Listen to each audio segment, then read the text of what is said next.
वालेकुम viewers, welcome to my channel. आज की इस वीडियो ट्यूटोरियल में हमने क्लियर थ्योरम का पार्ट 3 पढ़ना है। पार्ट 3 जिसका मेथड हमने 3 पढ़ना है, जो कि हमारे पास है closure of N F A. ठीक है, इसमें हमारे पास क्या होगा कि एफ ए दिया होगा जो कि हमारे पास रेगुलर एक्सप्रेशन के स्ट्राइक के बराबर होगा। और इसमें क्या होगा कि हमारे पास junction and final states are same, यानी इसमें स्टार्टिंग और एंडिंग स्टेट हमारे पास सेम ही होगी, एक ही होगी, क्योंकि इस पर हमारे पास स्टार आ गया है। ठीक है, closure of F A is equal to the concatenation of F A with itself. कि जो हमारे पास क्लोजर होता है किसी एफ ए का, वो कनकैटिनेशन होता है उसी एफ ए का अपने ही साथ है। मतलब ये कि अगर हमने हमारे पास अगर एक एफ ए है, तो अगर जब भी हम उसका क्लोजर मालूम करेंगे तो हमने उसके साथ ही उसे दोबारा कनकैटिनेशन कर देना है, उसी के साथ जोड़ देना है। तो कनकैटिनेशन के रूल्स हम जैसे कि लास्ट वीडियो में भी एक्सप्लेन कर दिए गए हैं, तो आप वहाँ से भी देख सकते हैं, जो कि हमारे पास लेक्चर नंबर 25 था। तो उसमें भी कनकैटिनेशन के रूल्स एक्सप्लेन कर दिए। उसमें क्या था कि जो हमारे पास न्यू स्टेट यानी जो न्यू एफ ए आएगी, उसकी जो एंडिंग स्टेट होगी वो जो सेकंड की एंडिंग स्टेट के बराबर होगी, और स्टार्टिंग स्टेट जो क्या होगी कि जो फर्स्ट की जो स्टैंडिंग स्टेट यानी एफ ए 1 के बराबर होगी। तो ये था, उसमें कुछ रूल थे। तो आप मज़ीद अगर उस रूल्स को भी अगर रीड आउट कर लेते हैं तो आप पहले उस वीडियो को देख लें, ताकि ये वीडियो आपको इजीली समझ आ जाए। फॉर एग्जांपल हम कहते हैं कि हमारे पास ये हमारे पास एफ ए दी गई है, जो जिसका रेगुलर एक्सप्रेशन क्या है कि स्टार्टिंग में मल्टीपल ए बी है, लेकिन लास्ट पे हमारे पास क्या बी है। तो जब हम इसका क्लोजर मालूम करेंगे तो ये हमारे पास 2 बन जाएंगी ना, तो क्या हमारे पास 2 होंगी, या मतलब ये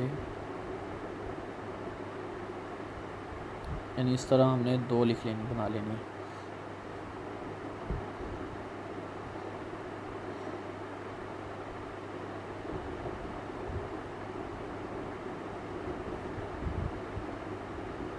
ये अब हमने इसका क्लोजर मालूम करना है। क्लोजर मालूम करने से पहले इसके कुछ रूल्स हैं कि जब हमने क्या इसमें हमारे पास क्या है कि ये स्टार्टिंग और फाइनल, जो हमारे पास एंडिंग और फाइनल स्टेट क्या है, सेम है। तो हमने कह दिया कि हमारे पास जो z है 1, ठीक है, वो ही हमारे पास स्टार्टिंग है और फाइनल स्टेट है, जो कि हमारे पास x1 के बराबर है, और हम इसे कह देते हैं कि ये हमारे पास फाइनल स्टेट है। ठीक है, कि ये हमारे पास स्टैंड फाइनल। अब जब भी ये चीज़ दोबारा आएगी, यानी x2 जब भी x1 दोबारा आएगा, तो हमने इसको क्या कर देना, स्टेट z2 कर देना, z3 यानी नेक्स्ट नाम कर देना है, और इसे क्या कर देना है कि नॉन फाइनल, यानी कह देना कि ये हमारे पास नॉन फाइनल स्टेट है। देखें अब करते हैं, जब हम x1 से जब हम a को रीड करते हैं, तो x1 से जब हम a को रीड करते हैं तो हम x1 पे ही आ जाते हैं कि ये अब हमारे पास दोबारा सेम स्टेट है। अब हमने इसको क्या करना है कि z2 का नाम देना है, x1 नहीं, z1 नहीं कहना। अब ये जो हमारे पास स्टेट आई है, ये नॉन फाइनल स्टेट आई है। ठीक है, अगर हम x1 से रीड करते हैं b को, x1 से हम रीड करते हैं b को, तो हम चले जाते हैं x2 पे। x2 जैसे कि कनकैटिनेशन यानी लास्ट वीडियो अगर आप देखेंगे तो आपको समझ आ जाएगी। जब भी हमारे पास फाइनल स्टेट आएगी, फर्स्ट की फाइनल स्टेट आएगी, वो नेक्स्ट की जो स्टार्टिंग स्टेट है उसके साथ हमने कनकैटिनेशन कर देना, यानी इसके साथ हमने x1 ऐड कर देना है, क्योंकि ये फाइनल स्टेट है, इसके साथ कनकैटिनेशन है यानी जुड़ी हुई है, तो लिहाजा हमने इसके साथ x1 लगा देना है, जो कि हमारे पास z3 आ जाएगा। अब नॉन फाइनल स्टेट है हमारे पास,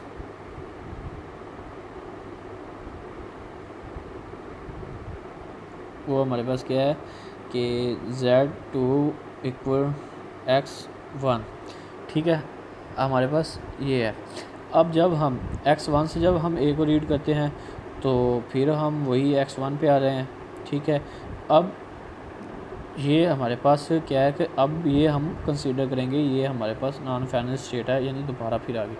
ठीक है, उसके बाद जब हम x1 से जब b को रीड करेंगे तो हम ये चले जाएंगे x2 पे। जब x2 आ गया तो फिर वही मेथड आ गया कि फर्स्ट की एंडिंग जो है, यानी एंडिंग स्टेट सेकंड की स्टार्टिंग स्टेट के साथ कंकैटिनेशन हो रही है, तो लिहाजा हम इसके साथ x1 लगाएंगे, तो ये x1 फिर आ जाएगा, ये हमारे पास z3 हो जाएगी। ठीक है, अब हमारे पास जो स्टेट z3 है उसमें हमारे पास क्या है, x2 x1।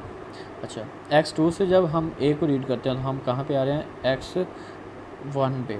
ठीक है, x1 पे आ गए। ठीक है, और जब हम x1 से यानी दोबारा फिर एक a को रीड करेंगे तो हम x1 पे आ रहे हैं, तो लिहाजा हम a के x1 लिख देते हैं, जो कि हमारे पास ये भी हमारे पास z2 आ गया। ठीक है, उसके बाद अब बी की बारी आ गई। जब हम x2 से जब हम b को रीड करते हैं तो हम x2 पे ही आ रहे हैं, ठीक है। b को रीड किया तो लूप लगाओ, x2 पे आ गए। अच्छा, अब जब x2 से जब हम यानी x1 से जब हम रीड करते हैं b को तो हम चले जा रहे हैं यानी x2 से जब हमने पहला हमारे पास था x2 से जब हमने b को रीड किया तो हम चले गए उसी के ऊपर आ गए x2 पे। अब जब x1 से जब हमने रीड किया उसको, x1 से जब रीड किया b को तो हम चले गए x2 पे, जो कि हमारे पास सेम आ गया, x2 आ गया। लेकिन हमने क्या कहा था कि जब भी हमारे पास फर्स्ट की फाइनल स्टेट आएगी तो वो नेक्स्ट की उसकी जो हमारे पास स्टार्टिंग स्टेट आएगी उसके साथ क्या करना है, उसको साथ लिखना है, क्योंकि वो कंटिन्यूशन हो रहा है। तो लिहाजा हमने इसके साथ x1 लिख दिया, जो कि हमारे पास z3 आ गई। अब हमारे पास कोई न्यू स्टेट नहीं आई तो लिहाजा अब हमारे पास यही होंगी। अब इसका ट्रांजैक्शन टेबल को हम यानी सिंपल यानी कर लेते हैं कि इसमें से यानी x y को ख़त्म कर देते हैं और सिंपल z में कन्वर्ट करते हैं।